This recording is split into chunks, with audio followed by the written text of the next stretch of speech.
magpo-proceed na muna po tayo. Wait lang po ah.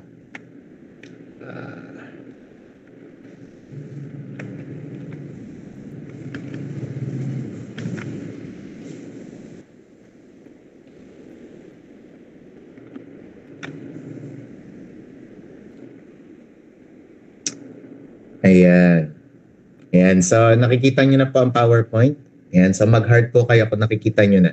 Ayan. So, ang title po ng message natin for tonight ay How to Have Peace During Life's Ups and Downs. Ayan. So, sino po dito ang mga nakakaranas po ng mga ups and downs ng buhay?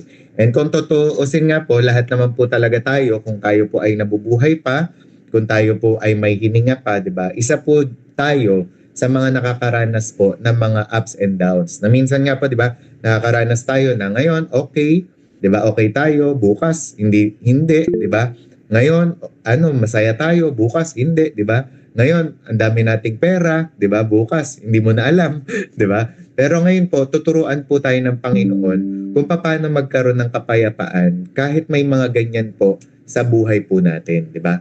And minsan nga po talaga tayo na-overwhelm po tayo, gaya nga po ng sinabi ko po kahapon sa Sunday service po natin, na minsan na-overwhelm po tayo ng mga nangyayari sa buhay po natin to the point na yung nararamdaman po natin, alam niyo yung hindi na ma-drawing o kaya naman hindi na ma-explain, di ba? Hindi ka na makangiti. Yan. Kasi nga po, nakakaranas tayo ng mga overwhelming na sitwasyon sa buhay po natin. Na ngayon, okay ka, tas biglang, maya-maya may mga problema at pagsubok. Pero ngayong gabi po na to, tuturuan po tayo ni Lord paano i-overcome po o i-handle lahat po ng yon, whether nasa up ka o nasa down ka ng buhay. Sabi nga po dito sa ating PowerPoint, job loss, illness, loss of a friend, financial struggles, and even relationships that go bad, all of us will experience trials, tribulations, and storms throughout our lives. Alam niyo po yung mga bagay po na yan, actually normal po yan sa buhay, di ba? Yung mga pagkawala ng trabaho o kaya naman sakit, di ba? Minsan nawawala ng kaibigan, may mga financial struggle, and lahat po tayo, makakaranas daw po tayo ng ganyan. And sabi, all of us need peace when we experience those trials, tribulations, and storms throughout our lives. And dahil po, meron po tayong nararanasan ng mga ganon, lahat po tayo, kailangan po natin ng kapayapaan. Sinasabi pong peace of mind. Diba? Kaya naman ngayon po, ngayong gabi po na ito, gusto po i-impart sa atin ng Panginoon, paano ba magkaroon ng ganon, diba? And sabi nga po, when we lose our job, when we endure chronic illness, when a close friend or family member passes away o nawala, namatay, when our finances are scraped, perilously thin, when our relationship goes sour, dun po natin kailangan ang peace ng Panginoon. And dito nga po nakakatawa kasi makakatipid po kayo, 'di ba? Pag nalaman niyo tong bagay na to. Kasi alam niyo po, sa maraming mga tao, para po magkaroon po sila ng peace of mind, makatulog sila sa gabi, mawala ang mga depression po nila o nakakapag-prostrate po sa kanila. Minsan kumukonsulta pa po sila, 'di ba, sa mga psychiatrist, 'di ba? O kaya naman mga counselor o therapist, 'di ba? O kung sino-sino pa. At napakalaki ng binabayad po nila para lang po maibsan lahat po ng mga lungkot, mga struggle na nararanasan po nila. Pero alam nyo, ngayong gabi po na to, makakalibre kayo.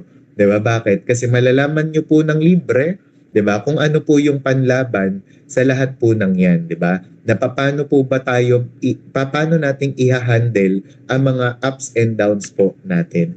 And sabi nga po, during these trials and tribulations, we desperately need the peace of God that that surpasses understanding and transcends the circumstances of our lives. We need a deep, lasting peace that can't be easily shaken. We need a peace that will sustain us as the storm rages around us. And alam naman po natin, 'di ba, na ang mundo talagang gugulo ng gugulo. 'Di ba? Actually nga po, pag kayo nag-focus po kayo sa balita, 'di ba? Parang feeling mo wala nang magandang balita ngayon, 'di ba? Ang magandang balita na lang talaga na natitira ay walang iba kundi yung gospel, yung good news ng Panginoon, 'di ba? Na siya po ay namatay, muling nabuhay para po sa atin. At ang gospel po na ito ay libre, 'di ba? Hindi ka sinisingil, kailangan mo lang maniwala at manampalataya. And sa magulong mundo nga po na ito at paiba-iba, kailangan daw po natin ng kapayapaan ng Panginoon. And alam ko po na experience niyo po 'yun. Yung minsan hindi niyo alam kung ano yung gagawin, 'di ba? Litong-lito kayo, hindi nga kayo makapagpahinga, stress na stress, 'di ba? Pero ngayon po, ayan, ituturo po ng Panginoon 'yan. But where do we find this precious peace? Saan ba natin matatagpuan ang kapayapaan na ito? And how do we experience peace when life is full of storms? Na paano kapag punong-puno ng bagyo ng buhay ang buhay mo, 'di ba? Makakatagpo ka pa rin po ba ng kapayapaan? So ang magandang balita po, tama po, posible po. Pwede pa tayong magkaroon ng peace dahil po sinasabi po 'yon ng Bible. Sabi nga po ang Bible, binibigyan daw po tayo ng two simple yet profound ways to experience the peace of God amid trial. So parang devotion lang po ito, dalawa lang po to, 'di ba? Kaya naman sana matandaan nyo na, and I pray, 'di ba po, na may apply po natin to sa buhay natin. Kaya again, kung gusto po natin ng kapayapaan, gusto po natin ng peace, kahit may mga ups and downs po tayo, ito po yung gagawin natin. Una, tandaan nyo po, take note, di ba? Itatak nyo po sa ating mga isipan. Number 1 step, fix your mind on God. Paano daw po tayo magkakaroon ng kapayapaan even in the midst of chaos or circumstances? Dapat daw po ang isip natin ay ituon natin sa Diyos. Wala nang iba. 'Di ba? Dapat daw po kung gusto mo na magkaroon ng kapayapaan, ang isip mo ay nakatono, nakasentro, naka-align sa salita ng Diyos. 'Di ba? Sa fix your mind on God, or yung tinatawag natin sa Diyos mismo. Sabi nga po ng Isaiah 26 verse 3, "You will keep him in perfect peace whose mind is stayed on you because he trusts in you." Diba? Sinasabi po dyan na ang lahat ng mga nagtitiwala sa Panginoon at ang isip, diba, ay nakafocus sa Panginoon ay merong kapayapaan. Kasi ang tanging Diyos lang ang makakapagbigay sa atin ng kapayapaan. Ika nga, diba, yung peace daw po na ito hindi maipaliwanag ng mundo. Diba? And ito po yung iniwan ng Panginoon sa atin. Kaya naman, dapat po ay sa Kanya po natin i-fix yung ating mga isip. And sabi nga po, Isaiah 26:3 says that God gives peace to those whose minds are stayed on Him. In other words, peace comes when we remember God. So yun po pala yun. Ang kapayapaan, di ba po, nangyayari po siya kapag naaalala natin ang Diyos. Di ba? Minsan, di ba, naalala niyo po yung kwento ng isang, yung eroplano na parang feeling ng mga tao ay babagsak na. Pero nagulat sila kasi may isang bata doon na hindi man lang kinakabahan, di ba? Naglalaro pa. Ngayon, merong nagtanong sa kanya, "Uy bata, ba't hindi ka kinakabahan? Ba't hindi ka nagre-ready? Parang pabagsak na itong eroplano ah." Ngayon, ang sagot ng bata, hindi siya kinakabahan kasi alam niya na ang driver o ang pilot ay tatay niya. And alam niya na yung tatay niya, di ba, mapapagkatiwalaan niya, yung tatay niya maayos na piloto, mabuting piloto, di ba? Magaling na piloto.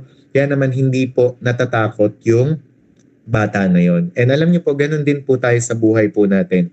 Whenever we remember God, kapag po naaalala natin ng Diyos, kumakalma ang isip natin, kumakalma ang kalooban natin, di ba po? Ang sitwasyon po natin, na-handle natin kasi naaalala natin ang Diyos. Okay po? Kaya naman dapat i-fix natin ang ating mga isip, walang iba kundi sa Diyos. Sabi nga po, we experience peace when we call to mind the character of God and the promises of God. Yan po ang tatandaan nyo. Nagkakaroon po tayo ng kapayapaan kapag naaalala natin kung sino ang Diyos at ano ang mga pangako ng Diyos. Sabi, Scripture tells us that God is always faithful to us. Di ba? Kung sasabihin ng Bible, di ba, na tapat ang Panginoon, mag-aalala ka ba? Kung sasabihin ng Panginoon na He never leaves us nor forsake us, di ba, matatakot ka ba? Kung malalaman mo na sinasabi pala ng Bible, He never abandons us, hindi niya tayo iiwan, di ba? Hindi niya tayo pababayaan, di ba? Meron ka pa bang ipag-aalala, di ba? Meron ka pa bang ipapangamba?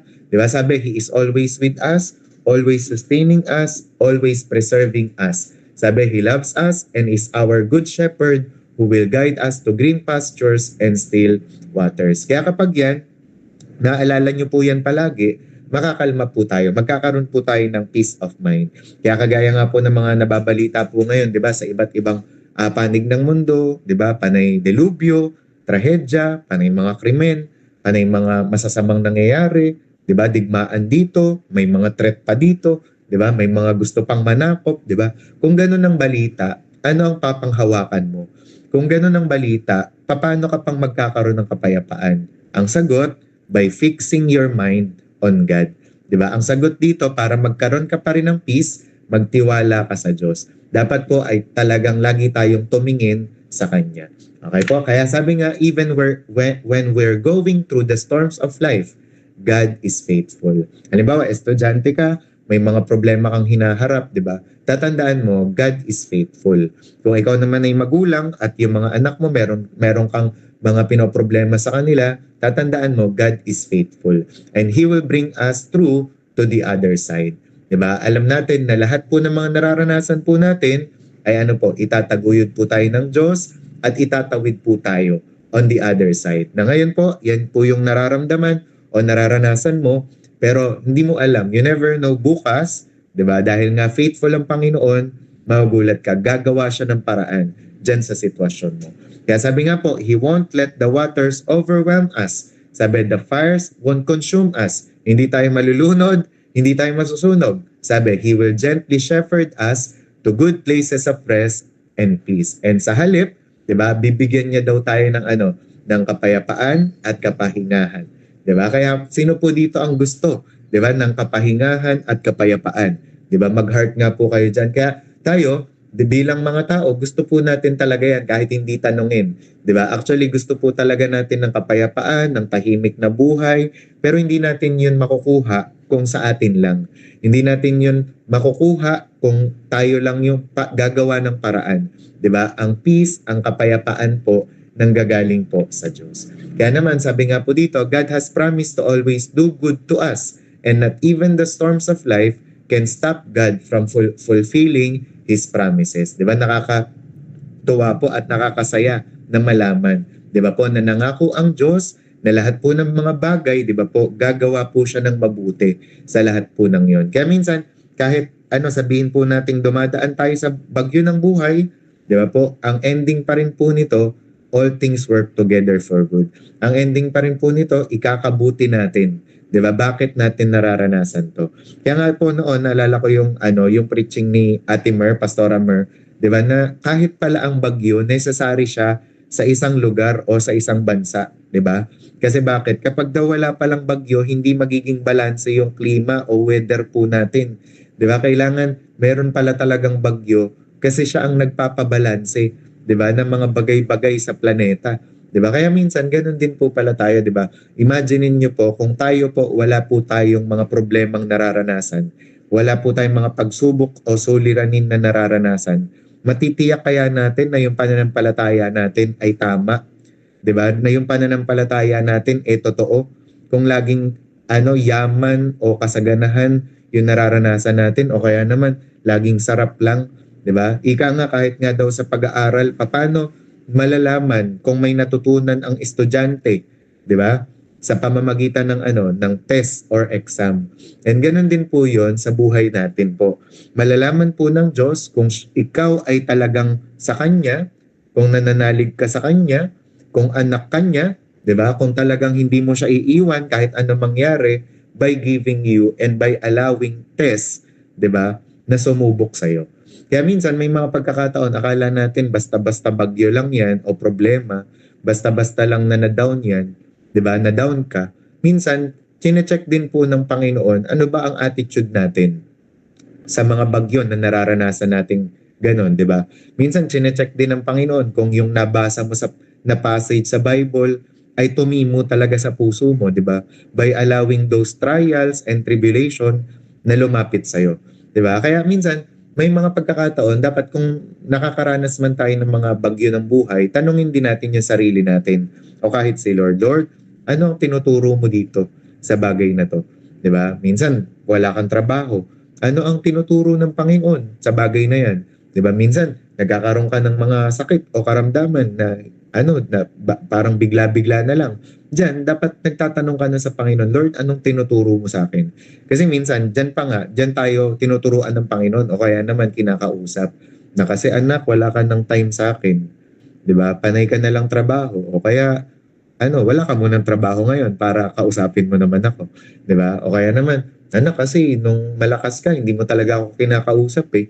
Wala kang oras sa akin. Kaya ngayon na ka diyan, nakahiga ka diyan sa kama mo, 'di ba? Ngayon mag-usap tayo. 'Di ba? May mga pagkakataon na gano'n na inaalaw si Lord na maranasan natin kasi may purpose siya.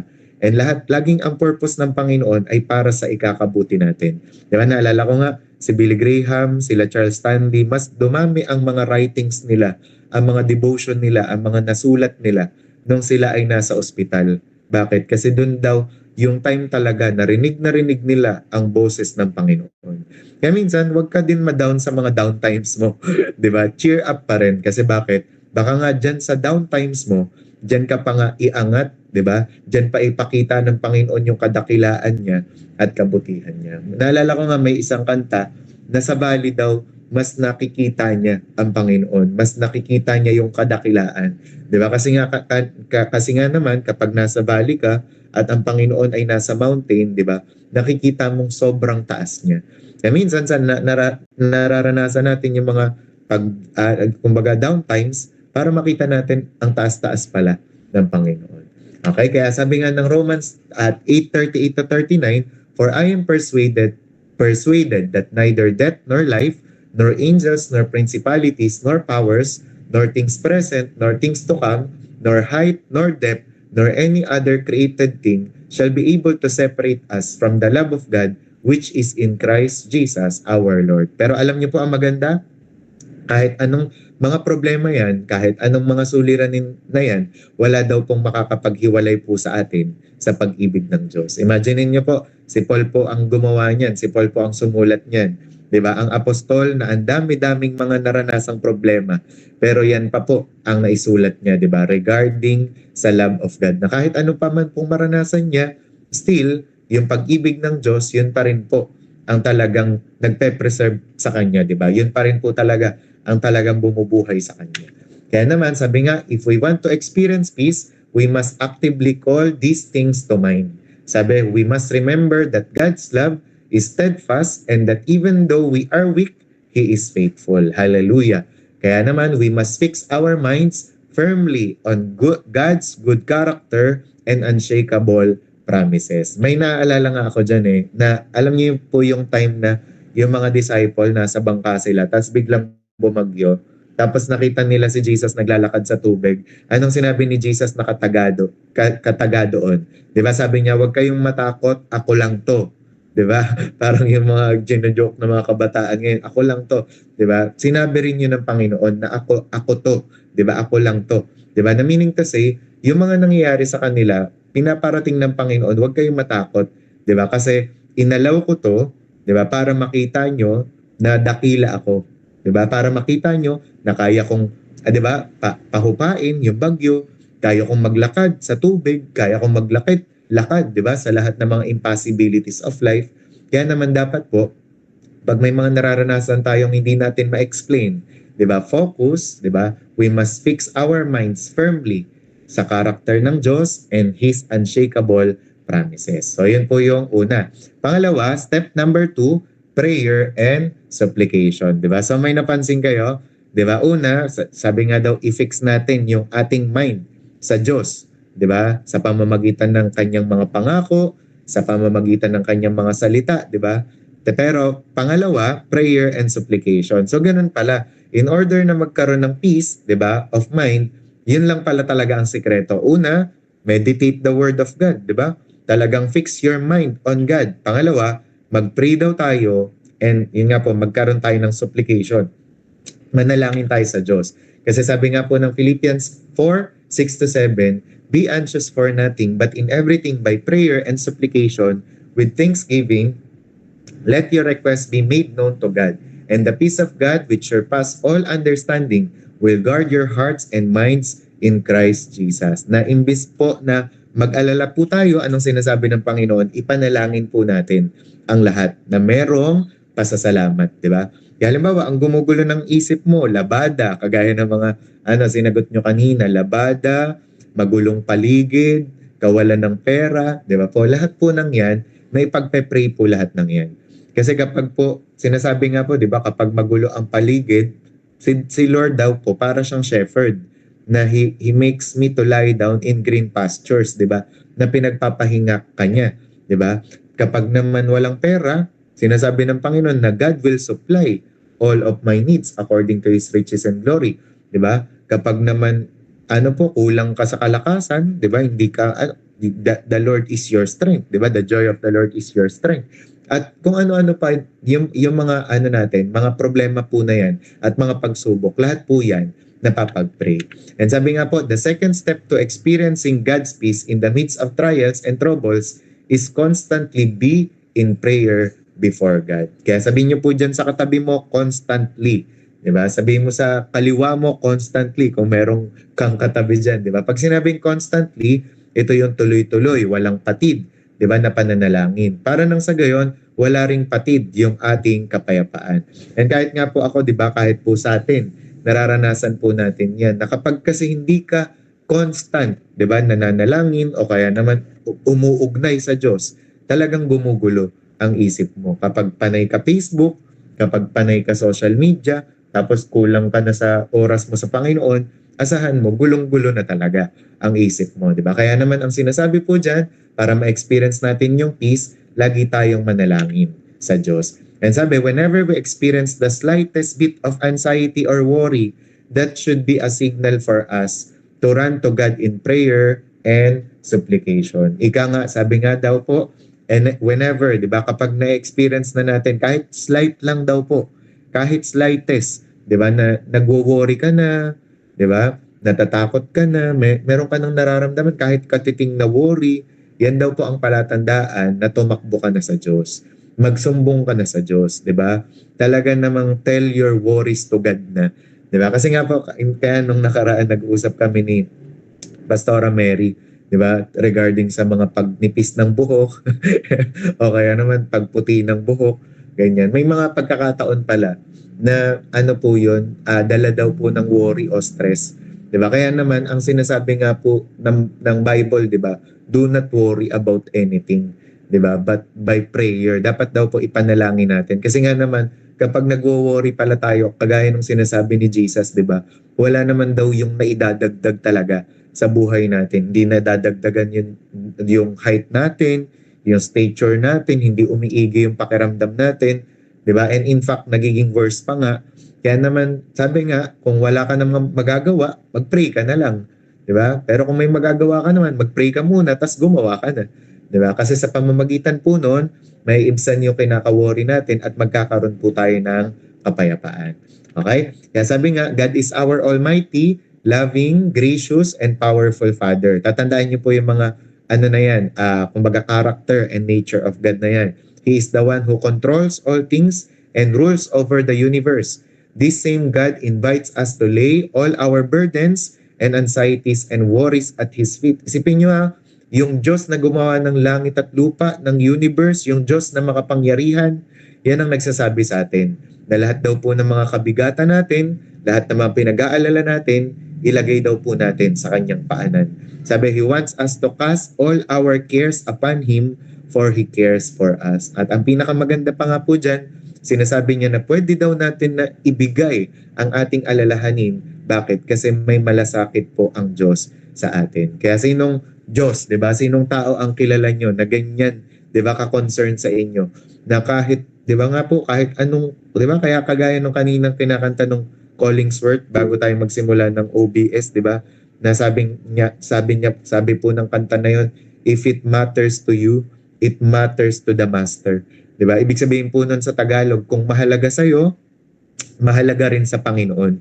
Kaya kung halimbawa may mga inaalala mo yung nanay mo, inaalala mo yung kapatid mo, yung anak mo, 'di ba? Dapat daw ibigay natin sa Diyos. Bakit? Kasi kung nagmamalasakit ka nga diyan, mas lalo ang Panginoon.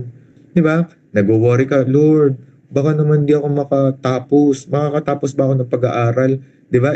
Higit pa sa iyo o higit pa sa magulang mo, ang Diyos gusto kang pagtapusin din ng pag-aaral. 'Di ba? Minsan may mga pagkakataon, Lord, buuin mo naman yung pamilya ko. Ayaw mo bang mabuo pamilya ko? Actually, siya nga ang pinaka may gusto. Siya nga ang author ng family, di ba? Kaya yung mga concerns natin tungkol sa family, di ba? Talaga naman, ang Diyos talaga ang may pinaka-concern dyan. Kaya wala kang ibang dapat gawin kundi ibalik sa Kanya. Di ba? And syempre, hindi ka lang dapat pray ng pray din. Minsan, may mga pagkakataon na dapat tumahimik ka rin. Halimbawa, tapos ka na magsalita. Maya-maya, pray ka na. Di ba? Di ba, salita ka na. Mamaya, silent ka na dapat. Para nang sa gayon, marinig mo rin kung may instruction ba siya, kung may sinasabi ba siya, di ba? Kasi baka mamaya, may sinasabi ka sa Panginoon, yung pala, may sasabihin din siya. Di ba? Na, para umayos yan, di ba? Ito yung gawin mo. Di ba? Para magkapera ka, ganito yung gawin mo. May mga pangungusap na ganyan si Lord. Kaya naman, kailangan, balance, di ba? Na pinapakinggan ka ng Panginoon, pero at the same time, makikinig ka rin sa Panginoon. Kaya nga, sabi nga, may preaching na ganyan si Teacher Grace, di ba?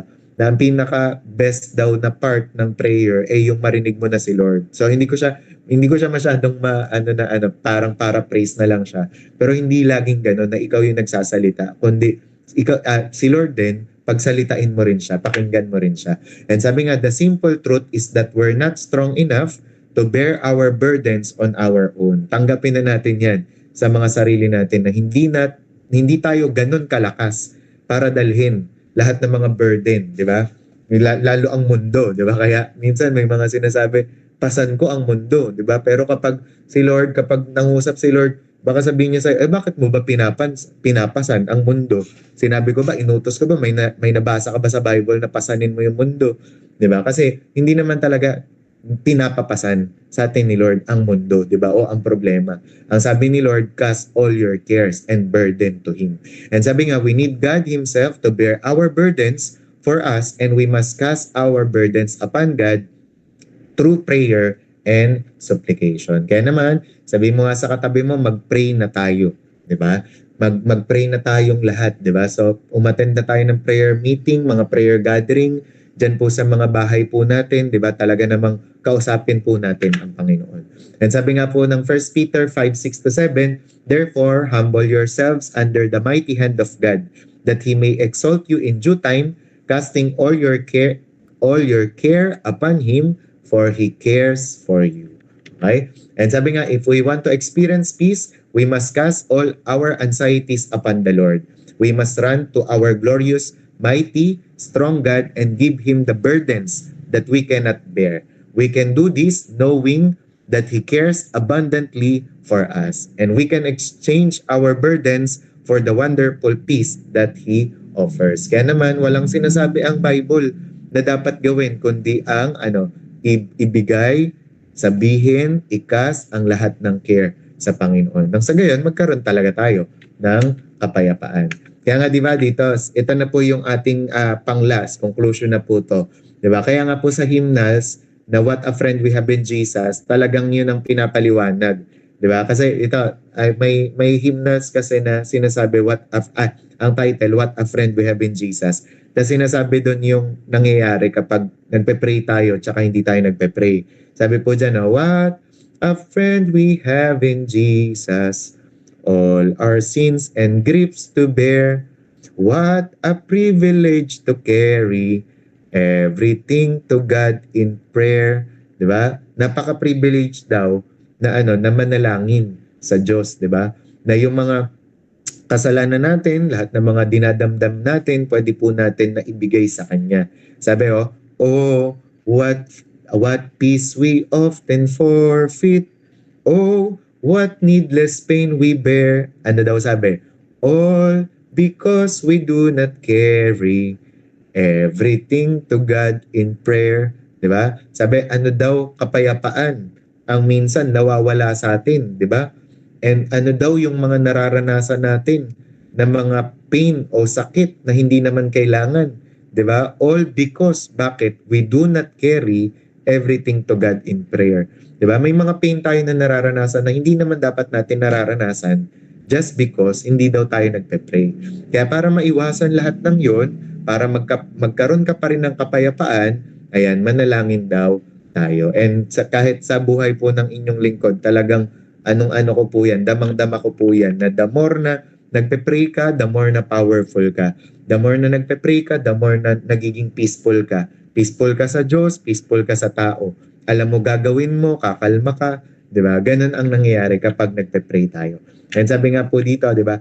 Have we trials and temptations? Is there trouble anywhere? We should never be discouraged. Take it to the Lord in prayer, 'di ba? Meron ka ba daw mga trials? Meron kang temptations na hinaharap, 'di ba? O trouble, 'di ba? Saan pa man. Sabi daw diyan, huwag ka lang basta ma-discourage. Ano sabi? Take it to the Lord in prayer. Yan, amen. Kaya tayo naman po, di ba dito kinakausap talaga tayo ng Panginoon, tsaka lagi naming pinapaalala yan na dapat po lagi daw po tayong magbasa ng Bible tsaka mag-pray, di ba? Kahapon nga may mga kausap ako na boys.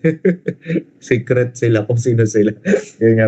May mga kumbaga parang doon sa may mga nagsasabi na hindi daw sila okay, ganyan, di okay yung mga spiritual life.